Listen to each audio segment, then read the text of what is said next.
29 лістапада, пятніца, гэта Белсадзум. Вітаю, з вами Сергей Падсасонны і мае госці, з якімі абмяркуем. Расійскія катоўні на тэрыторыі Беларусі і юрыдычная адказнасць рэжыму за саўдзел у вайне супраць Украіны. Перапісванне беларускай гісторыі і скрэсліванне нацыянальных герояў, ідэалогія Масквы у Беларусі. Не грузінская мара, пратэсты, разгон, затрыманні, палітыка еўразвязу і наступствы для Грузіі ды Еўропы. Білі моцна бітаю і, хутчэй за ўсё, паламалі рэбры. Гэтак украінскі падлетак Уладзіслаў Ягадзінскі апісваў катаванні, якія зазнаў яго старэйшы брат у палоне расійскіх войскаў у беларускай Нароўлі. Пра фільтрацыйны лагер, што акупанты стварылі на тэрыторыі нашай краіны у пачатку поўнамаштабнага ўварвання ва ўкраіну напярэдадні распавёў беларускі расследавальніцкі цэнтр. Паводле Уладзіслава Ягадзінскага, якога расейцы вывезлі ў Нароўлю разам з братам, палонных трымалі ў месцы, падобным да закінутага калгасу. Гэта ж пацвердзіў і адзін з украінскіх вайскоўцаў, які распавёў, што да лагеру іх везлі ў аўтазаках і з завязанымі вачыма. На падставе спадарожнікавых здымкаў і сюжэту расійскіх прапагандыстаў журналісты-расследавальнікі знайшлі дакладнае месца, дзе трымалі палонных з Украіны. Фільтрацыйны лагер быў на тэрыторыі, якой валодае прадпрыемства «Прыпяцкі альянс». Гэтак званая дачка Гомельскага абласнога спажывецкага таварыства. А мы, спадарства, працягнем гэтую тэму абмяркоўваць з юрыстам Народнага антыкрызіснага ўпраўлення Михаил Кирылюк на відэасувязі. Вітаю, спадар Михаил. Як вы бачыце тое, што паказвае гэтае следства? Ці атрымаецца гэтыя факты, гэтыя дакументы нейкім чынам таксама укласці ў справу злачынстваў супрацьчалавечнасці, якія адбываліся на тэрыторыі Беларусі? З юрыдычнага гледзяшча. Гэта дадатковы матэрыял дакладна.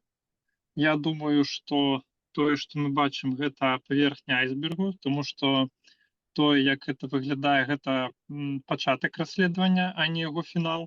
Звычайна пасля такога расследавання з'яўляюцца людзі, якія пішуць у ініцыятывы пацверджанні і дадаюць яшчэ доказы больш, такія пісьмовыя, там сведкі, фота, дэталі, даты. І вось гэта ўжо дакладна можа быць дадатковым матэрыялам для гэтага расследавання. Бо, вядома, з таго, што пападае ў медыа, гэта далёка не ўсё, што патрэбна для доказаў. Але сам па сабе факт наяўнасці такога лагеря, сам па сабе факт таго, што сведкі кажуць пра катаванне, сам па сабе факт таго, што сведкі кажуць пра прымусовы вываз грамадзянскіх дзяцей, непаўналетніх, гэта ўжо складае склад міжнароднага злачынства, і гэта складае ўжо склад ваеннага злачынства. Таму гэта дакладна падстава для таго, каб капаць далей дадатковыя доказы. І вось калі яны будуць, тут хацеў бы звяртацца да гледачоў вашай перадачы, калі тут ёсць людзі, якія былі побач, нешта ведаюць, могуць падаць нейкі накірунак расследавальнікам, то я заклікаю звяртацца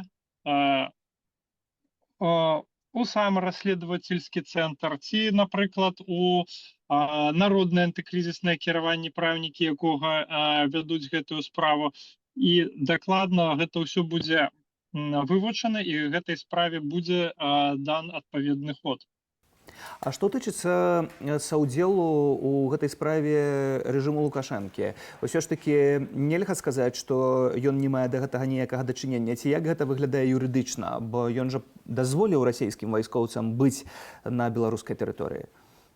Тут не самая вялікая складанасць доказаў Александра Лукашенка ў гэтай дзейнасці, бо тут хутчэй відавочна тое, што лагер падобнага маштабу ён не можа стварацца без ведамай згоды адміністрацыі Лукашенка. Тут найбольшую складанасць выклікае канкрэтыка якое канкрэтна дзіця, у які канкрэтны час, на якой канкрэтна вуліцы будынак, які канкрэтна там не ведаю афіцэр кіраваў гэтым, які канкрэтна падпарадковаўся. Вось такія непрыемныя дэталі, да, калі яны будуць, то яны зложаць адпаведную карціну.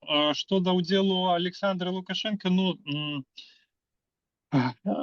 тут я не думаю нават, што нехта будзе гэта абвяргаць, таму што калі мы бачым па справе з хішчэнню беларускіх дзяцей з фондам Талая, фонд Талая не абвяргаў гэта. Ён, да і сам Лукашенко не абвяргаў удзел. Яны больш проста падавалі гэта, мы як быццам бы гуманітарны трэк, мы тут быццам бы іх вязем на адпачынак, але сведкі сведчылі нешта іншае.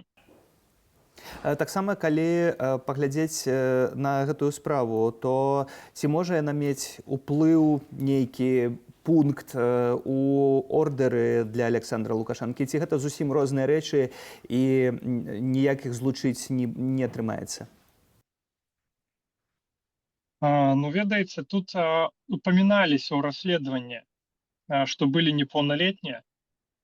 Калі гэта будзе дадатковы матэрыял з канкрэтнымі прозвішчамі, з канкрэтнымі, там, не ведаю, фота, відэо, сведкамі, дакументамі, то гэта дадаткова можа быць такі матэрыял.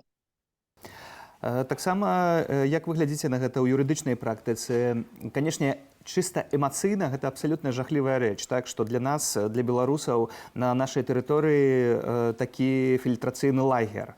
Але юрыдычна ў міжнароднай практыцы гэта хутчэй звычайная справа ці ўсё ж такі таксама шокавая?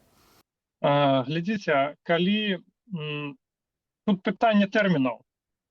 Фільтрацыйны лагер, дзе людзі утрымліваюцца некалькі там дзён да выяснення іх асобы, і у іх ёсць ежа, піццё, ложак, лекі, да, доступ да сродкаў сувязі, гэта адно. Да, фільтрацыйны лагер, дзе ужываюцца катаванні, дзе няма доступ да сродкаў сувязі, дзе утрымліваюцца непаўналетнія, дзе грамадзянскія людзі вывезены без іх ведама і згоду на тэрыторыю іншай краіны, а гэта зусім іншае.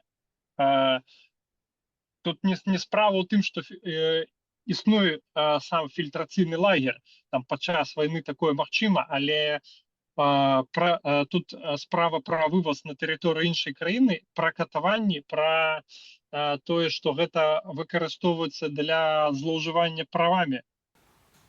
То бок гэтыя моманты такія ключавыя, гэта катаванні, гэта непаўналетнія і гэта тое, што гэта ўсё ўжываецца таксама супраць цывільнага насельніцтва.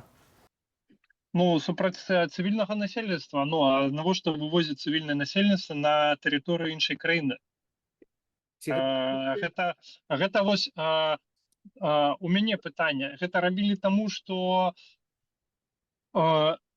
не хапала сродкаў зрабіць гэта на тэрыторыі Украіны? Ці гэта рабілі, калі ўжо адступалі і хацелі забіраць з сабой як быццам бы як ваеннапалонных? Калі мы гаворым з юрыдычнага гледзяшча, ці гэтыя дзеянні падпадаюць пад генацыд? Я б сказаў, што хутчэй для мяне гэта выглядае як катаванне, як ваеннае злачынства, таму што там па тым матэрыялам, што я бачу, казалі пра катаванне, то бок пакуль мы не бачым у гэтым расследаванні сведку пра тое, што гэта была масава і па этнічнай прыкмеце. Я думаю, што ўсё ж такі, калі б гэта было сапраўды так масава і па этнічнай прыкмеце, я спадзяюсь, мы пра гэтага бы ведалі ўжо раней. Дзякуй вам за гэты каментар. Михаил Кирилюк, юрыст Народнага антыкрызіснага ўправлення на відэасувязі. Дзякуй.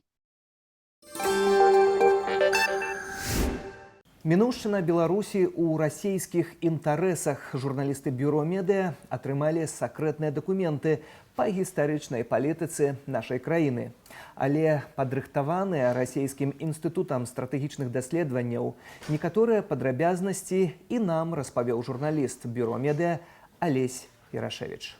Мы не все паперы апублікавалі на сваім сайце, толькі аналітычныя запіскі. У нас яшчэ ёсць аналітычны агляд, там дзе пазначаны прозвішчы людзей, выканаўцы, то бок чалавека, які складаў гэты дакумент, чалавека, які падпісваў, і кіраўніка гэтай установы, я маю на ўвазе Михаила Фрадкова. Там подпісаў няма, я так разумею, што гэта праекты дакументаў. Мы атрымалі гэтыя дакументы ад крыніцы, з якой раней працавалі і раней публікавалі там такія крымлёўскія метадычкі, якія спускаюцца зверху розным прарасійскім арганізацыям, якія, па сутнасці, вядуць такую інфармацыйную вайну у Беларусі, прасоўваюць расійскія наратывы, там ім проста падрабязна распісана, якія падзеі, як трэба асвятляць у Беларусі. І мы ад гэтай жа крыніцы атрымалі гэтыя дакументы.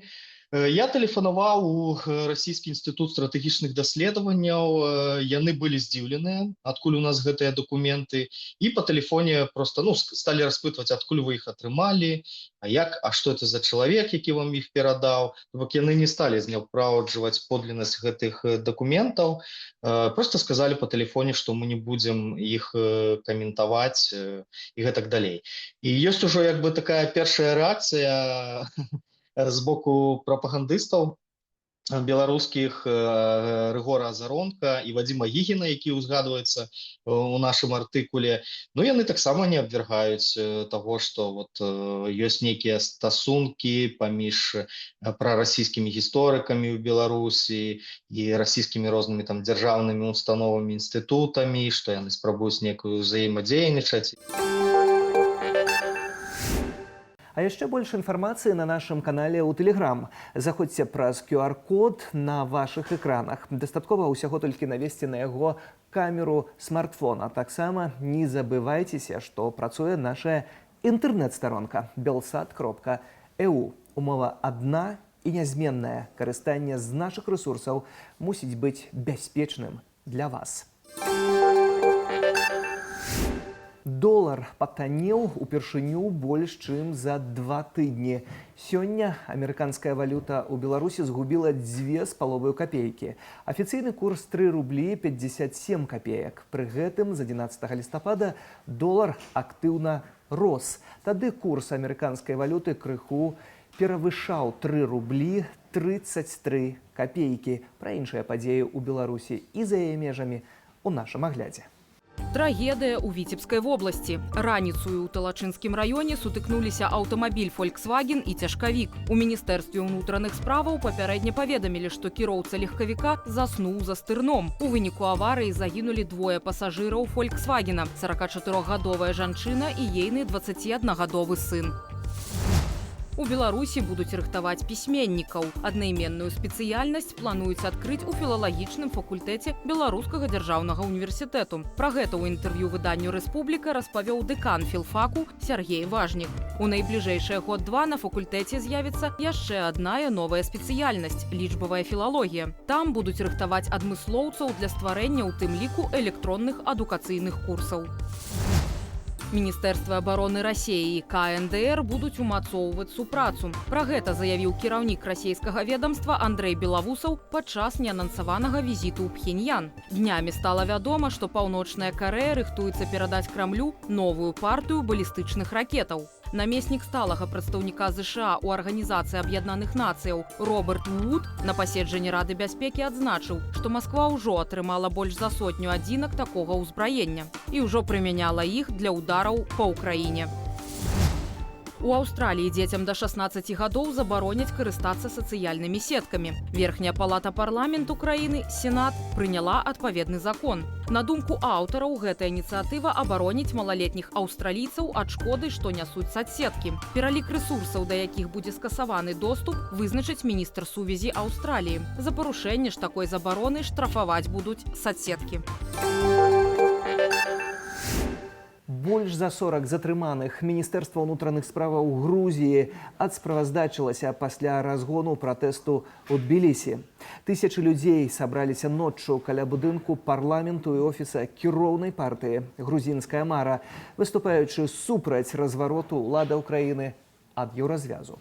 Напярэдадні прэм'ер-міністр і прадстаўнік кіроўнай партыі Іраклій Кабахідзе заявіў, што афіцыйны Тбілісі адмаўляецца ад перамоваў аб уступленні ў ЕЗ да канца 2028 года. Ягоныя словы прагучалі пасля рэзалюцыі Еўрапарламенту з заклікам не прызнаваць вынікаў парламенцкіх выбараў, што прайшлі ў Грузіі 26 кастрычніка. У Брусэлі іх назвалі яшчэ адной праяваю трывалага адступлення краіны ад дэмакратыі, адказнасць за якое нясе грузінская мара. На відэасувязі Рыгор Ніжнікаў, Фінскі інстытут міжнародных стасункаў. Вітаю. Вітаю.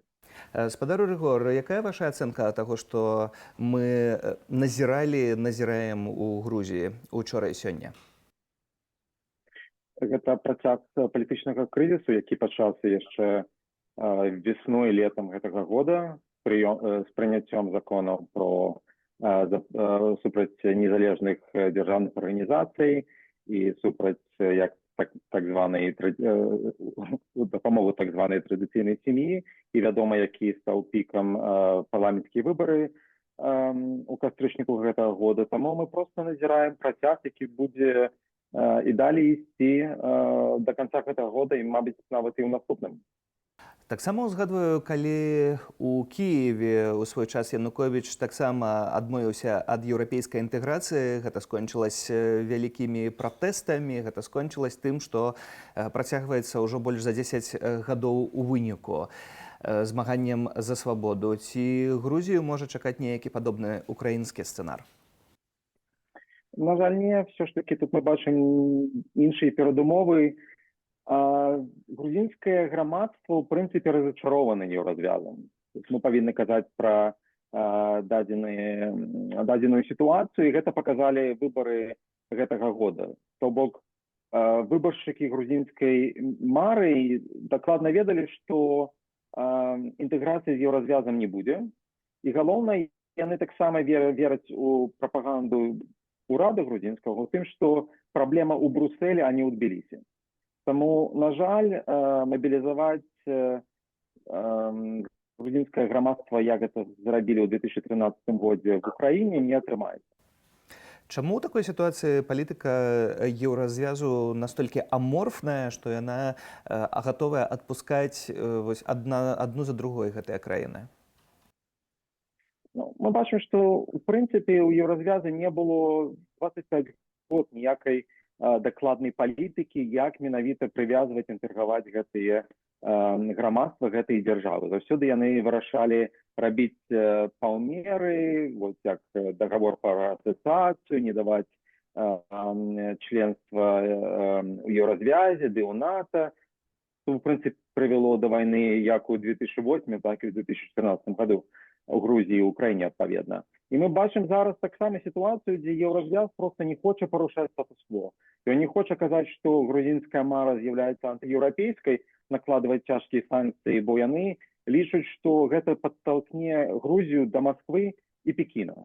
Але яны таксама не хоча бароцца за будучыню Грузіі ў еўразвязе, даваць менавіта не проста, я б скажам так, мару аб тым, што можна вступіць у развяз праз 10-15 год, а менавіта укладваць вялікія рэсурсы палітычныя і фінансавыя, каб Украіна, Малдова і Грузія маглі ўступіць. І гэта бачна ва ўсім рэгіёне.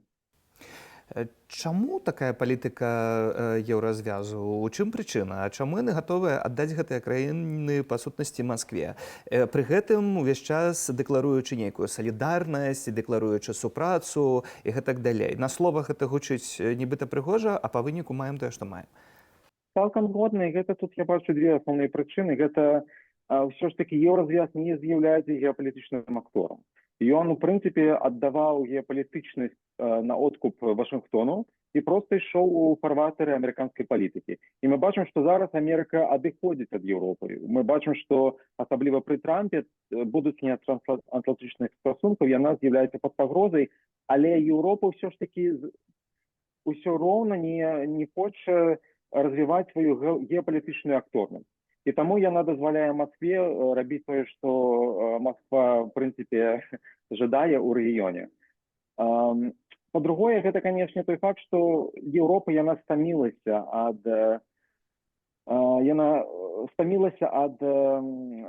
скажем так, свайго пашырэння. То есть мы бачым, што ёсць шмат еўраскептыкаў, ёсць шмат тых, хто не хоча ніякага пашырэння далей, і яны хочуць пашыраць толькі сваю унутраную інтэграцыю.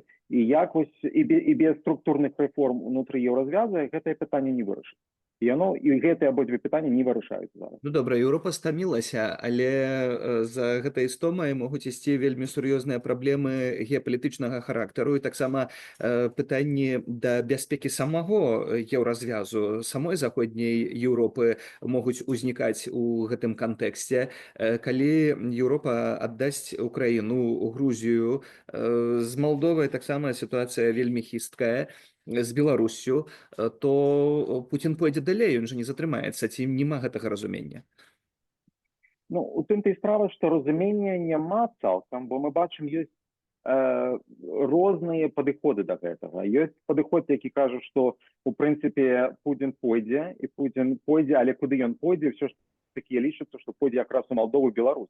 Так? То бок Польшча, хоць Польшчы ёсць шмат хто кажа, што мы можам быць наступны, але ўсё ж таки няма такой, скажем так, мабілізацыі у падтрымку Украіну, каб зрабіць усё, каб Украіна перамагла. Наадварот, мы бачым, што польскі міністр абароны кажа, а мы тады павінны пакінуць мігі сабе, каб захісціць сабе, калі, напрыклад, Москва пераможа в Украіне.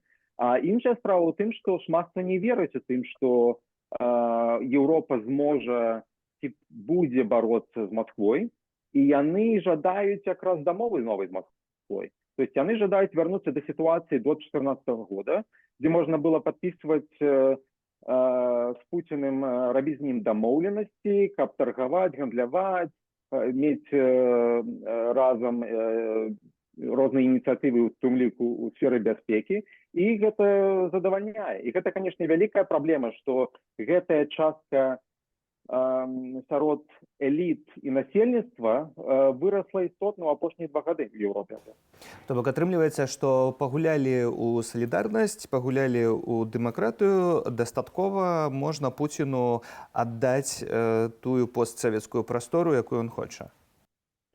Ну мы ідзем зараз у гэтым накірунку. То бок у 2022 годзе Еўропа зрабіла вялікі крок наперад, калі яна дала Украіне, Малдове і Грузіі магчымасць інтэгравацца ў еўразвяз, то, што яны адмаўлялі 30 год, былі ўведзены вельмі істотныя санкцыі, еўразвяз пачаў бароцца з Москвой, але ў апошні год мы бачым толькі адказ. То бок еўразвяз, можна сказаць, ці краіны еўразвяза, можа, спужаліся самі сабе, тое, што яны нарабілі ў апошнія 2 гады, і жадаюць вярнуцца да нейкага статус-кво, таму яны і лабуюць так шчыра сёння перамовы паміж Расіяй і Украінай, якія могуць толькі завершыцца паразкай Украіны. Спадар Рыгор, у гэтай небяспечнай сітуацыі якія могуць быць наступствы? Канешне, тут і цяпер мы іх ужо назіраем, але ў доўгатэрміновай перспектыве. Ну, тут мы пакуль дакладна не ведаем, таму што мы не ведаем, якой будзе палітыка Трампа. Шмат якіх мы проста вагаемся паміж рознымі экстрэмальнымі ацэнкамі, што Трамп можа зрабіць, якія супрацьлеглыя. То бок ён можа толькі пашырыць падтрымку Украіны ці, напрыклад, цалкам яе, скажем так, адмовіць. То есть мы пакуль не ведаем. Але доўгатэрмінова гэта кажа аб тым, што ў Маскве з'яўляецца шанец выйсці пераможцам з гэтай геапалітычнай авантуры, якую яна пачала ў 2022 годзе. То бок яны могуць, калі ўсё складзецца ў яе па маскоўскім сцэнары, яны змогуць стаць яшчэ раз, скажем так, гарантам бяспекі ўсёй Еўропы. То бок гэта тое, што Еўропа не можа сабе дазволіць. І гэта тое, што Еўропа сёння павінна працаваць, каб неяк гэты сцэнар супрадзеяць гэтаму сцэнару. А рэсурсу у Масквы будзе дастаткова, каб гуляць у гэты сцэнар і таксама утрымліваць кантроль над гэтымі тэрыторыямі?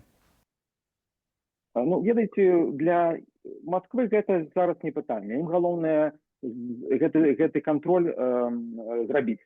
І галоўнае, што яны робяць, робяць праз пагрозы эскалацыі, праз пагрозы таго, што яны могуць зрабіць. Яны проста кажуць, што калі мы будзем прайграваць, усе прайграюць, і Еўропа, і Украіна, і мы. Таму мы зробім усё. Таму яны проста чакаюць, што хто першы, як кажуць, пойдзе на папятную. Яны лічаць, што ў Еўропе якраз такі не ў Кіева, а Еўропе гэта слабае месца ў сённяшняй геапалітычнай бітве.